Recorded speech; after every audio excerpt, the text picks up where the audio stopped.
Today marks 3 years since the start of the war in Ukraine, but now President Donald Trump says he believes the war will be over within weeks.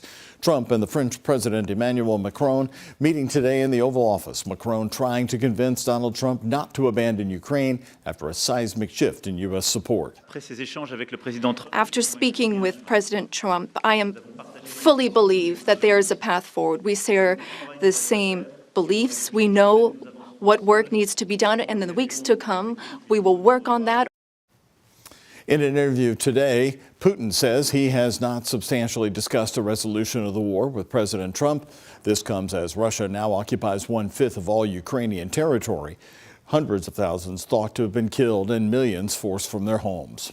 And for my parents, it is extremely important to go back home.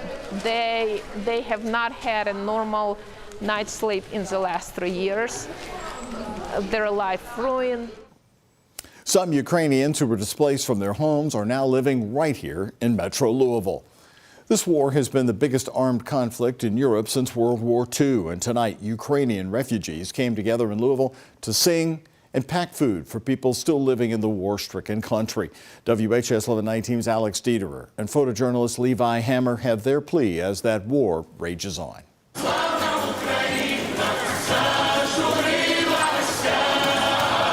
Ukrainian song mixed with the rustle of rice mark a somber reminder. For the last 3 years, it was a full-scale barbaric invasion where every city in Ukraine and 40 million nation is being bombed. 3 years since Russia invaded Ukraine, hundreds of thousands of Ukrainians have been killed. It's been very difficult to see how your country is being shelled and destroyed and bombed and flooded. On this third anniversary, Natasha Reimer and Anna Talon joined dozens of other Ukrainians living in Louisville to give back to their home by packing meals with nonprofit Love the Hungry to send to those still in the war-stricken country. It's a very nutrient-dense, nutrient-rich meal, especially formulated for children that are malnourished. Meals put together fittingly at Love the Hungry on Fern Valley Road.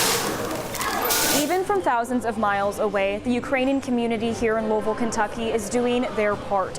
Their goal is to pack 10,000 meals to send to Ukraine. When people on the ground receive these packages, they know that other people that love Ukraine and pray and care for Ukraine contributed to this effort. On a day that marks another year of waiting and hoping for an end to the destruction and devastation in Ukraine. I know that a lot of refugees who are here, they want to go back home. They're waiting for the war to be over. Sometimes all these people in Ukraine feel like nobody's paying attention and nobody hears them and nobody cares for them. Unity brings them hope. I really hope there is an end in sight, but it's not just to stop the fighting and killing. It's also to bring justice for Ukraine that suffered so much. Continuing the fight thousands of miles away. In Louisville, Alex Dieterer, the WHS 1119 on your side. Since the fighting started 3 years ago, nonprofit Love the Hungry has provided 700,000 meals to different agencies, helping displaced children and families impacted by the war in Ukraine.